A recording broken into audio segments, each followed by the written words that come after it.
Bonjour, bienvenue sur la construction du réseau de Wessenheim et de son extension. Quatrième vidéo sur le câblage du réseau. Alors, c'est toujours un peu délicat de faire des vidéos de câblage parce que on le fait dans un environnement exigu, avec peu de recul et différents problèmes d'organisation spatiale.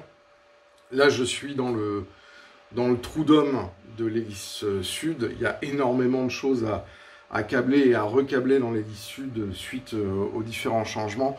Donc effectivement, c'est un petit peu compliqué. Donc je vais essayer de faire en sorte de vous montrer un maximum de choses. Les vidéos précédentes, je vous avais montré un petit peu ce qui se passait sous le premier module historique en fait, et dans l'hélice nord. Là ici, on est maintenant dans un espace qui va être dédié à l'ensemble des cantons qui se trouvent dans le secteur sud du réseau, avec la connexion là-bas, derrière la montagne, avec l'extension qui se trouve dans la chambre. Donc effectivement, ici, il y a pas mal de choses. Alors la première des choses qui a été faite hier, et j'avais pas de quoi vous le montrer, c'est le rack. Donc le rack technique sud, donc c'est là où il va y avoir les 7 modules CAN dédiés au canton qui se trouve ici. Et puis il y a bien évidemment les différents aiguillages qui sont à la fois dans la rampe, mais aussi dans toute cette partie-là du réseau. Donc là, j'ai des cartes SADEC 4 de chez LDT qui doivent être câblés sur les différents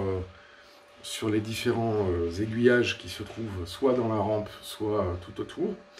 Et ensuite, j'ai des câbles Ethernet à mettre dans le rack, et il va y avoir aussi un grand câble qui va être tiré, blindé, avec tout ce qui va bien, donc catégorie 6, SFTP, blindé, qui va partir du rack sud pour rejoindre la chaîne CAN qui se trouve dans le rack nord. Donc là, il va y avoir un grand câble qui va être fait. J'ai ramené depuis le booster, sur la sortie booster 1, le track digital, donc c'est le bus PN qui va être ici. Donc du coup, il faut que j'installe un dispatch PN pur pour pouvoir alimenter les différents modules 10808 du rack. Et donc j'utilise des connecteurs, je vais vous les sortir, ça sera plus simple, j'espère que vous les verrez. J'utilise des connecteurs, des borniers à visser, comme ça. Et donc ça, il faut que je les installe. Il faut que je fasse donc déjà le premier raccord avec le... Toi, tu vas tomber, je le sens. Et ça va me mettre les nerfs en bisous. Voilà. Donc, j'ai ici... vous ne voyez pas, mais j'ai le bus PN qui est prêt à câbler. Et puis, pour éviter de devoir regarder à chaque fois sur l'ordinateur ce que je dois faire et où je dois câbler, je me suis imprimé un pense-bête, voilà, qui me dit le nom des cantons et sur quel module le canton doit être raccordé. Donc il y a pas mal de choses à faire, et donc là techniquement j'ai 24 cantons à faire qui sont ici. Voilà, dans toute cette joyeuseté. Donc là j'ai pas mal de travail, et donc je vais essayer de vous le montrer un peu plus. Ensuite, après, au niveau du matériel que j'utilise, pour pouvoir notamment fixer les wagos, 3, 5 et 2. Alors, je vous avais montré la dernière fois, mais je les remontre un petit peu mieux. Donc, c'est le wago 221. Donc, ça, c'est un 5 broches, enfin, c'est un 5 connecteurs. Là, on a un 3 connecteurs. Et là, on a 2 connecteurs. Donc pour pouvoir les fixer, j'utilise du Tesa double face. Voilà, comme ça je peux les mettre sur place et ils ne se baladent pas partout.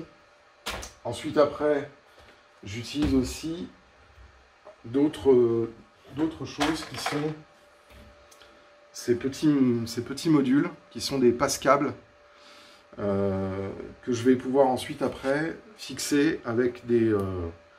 donc je visse avec une vis centrale. Et là, hop, il y a la place pour mettre une vis avec tête M4. Et puis ensuite après je viens brider l'ensemble de mes fils avec des colsons comme ça. Ce qui me permet de faire des trajectoires à peu près propres. Ensuite, après, normalement, pour les longs bus, j'aurais dû utiliser du multibrin en 1,5 carré, 1,5 et demi. Malheureusement, j'avais tout un stock de câbles en monobrin de 1,5 carré, donc je vais utiliser du monobrin déjà, parce que ça coûte cher le cuivre. Préférez de prendre des câbles en cuivre que en alliage de MyShore. Il y a moins de pertes en ligne. Voilà, c'est mieux. Ensuite après, qu'est-ce que j'ai eu d'autre comme matériel? Donc du coup la visseuse perceuse visseuse brushless de chez Ikoki. Si vous avez un investissement à faire, prenez ça. Ça, c'est ce qu'on appelle c'est un appareil qui est professionnel. Ça m'a été conseillé par un charpentier qui a fait les réfections du toit et le bâtiment de l'extension ici. Et il m'a dit, prends ça, tu n'auras aucun problème. Donc c'est une grosse batterie de 5 ampères-heure. Et surtout, c'est un très bon couple. Elle fait aussi, donc elle fait perceuse à normale, perceuse à percussion et visseuse avec différents crans anti-torque. Donc ça, c'est vraiment du matériel, c'est un investissement, hein, parce que ça coûte quand même un peu cher à la base, mais c'est incroyable. C'est utilisé par les professionnels de la charpente. Et honnêtement, moi je ne le regrette pas parce que sur un réseau, vous êtes amené très souvent à visser, etc. Et voilà. Alors, le seul regret qu'on peut faire, c'est qu'effectivement, ce format-là, c'est un peu... enfin, ça fait travailler votre musculation, quoi. Mais c'est important d'avoir du bon matériel quand vous faites votre réseau. Alors ensuite, après, comme je vous l'avais montré sur la dernière vidéo, hein, une pince coupante, une dénudeuse. J'utilise aussi, bien évidemment, pour pouvoir visser les différents connecteurs, comment s'appelle, mon tournevis électrique. Parce qu'il y a des fois, c'est chiant de visser. Donc ça, c'est tournevis électrique, donc ça s'appelle WO Stick. Et donc là, j'ai un embout tournevis plat. Voilà.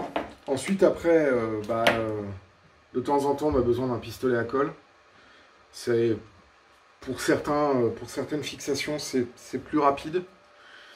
Maintenant, il faut faire très attention avec ce genre de matériel parce que ça chauffe et on peut se brûler. Et moi, je me suis brûlé plusieurs fois avec cette saloperie. Mais au moins, ça permet d'être sûr d'avoir un collage rapide qui permet notamment de fixer certains éléments rapidement, alors qu'avec un collage à la colle à bois, il aurait fallu mettre un serre-joint, attendre 6 heures que ce soit bien fixé, donc ça fait gagner un peu de temps. Maintenant, il ne faut pas l'utiliser de façon systématique. Voilà, donc du coup, maintenant je vais vous montrer un petit peu, je vais essayer de caser la caméra à un endroit pour que ce soit visible. Et puis on va commencer à travailler sur le câblage. Et ben allons-y.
Je suis pas satisfait de l'emplacement de ces 3 boîtiers de commande qui en plus prennent la poussière à cet endroit-là et puis ils sont dans un endroit un peu sensible.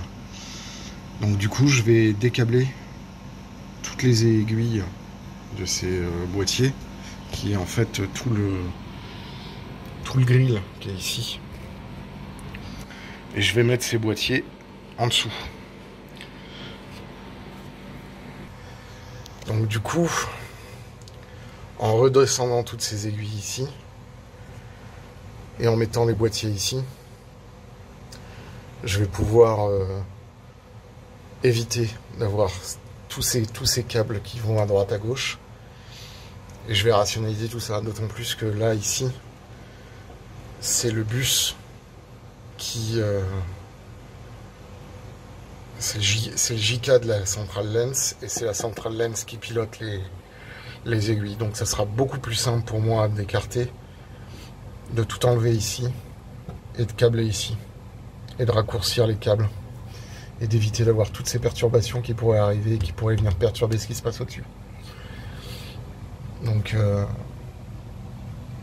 là c'est un gros boulot ça c'était pas prévu à la base. Mais j'ai pas le choix. Ok, bah allons-y. Je pourrais pas vous montrer parce que là ça va être beaucoup trop compliqué de filmer et de faire ça en même temps. Je vous montrerai le résultat.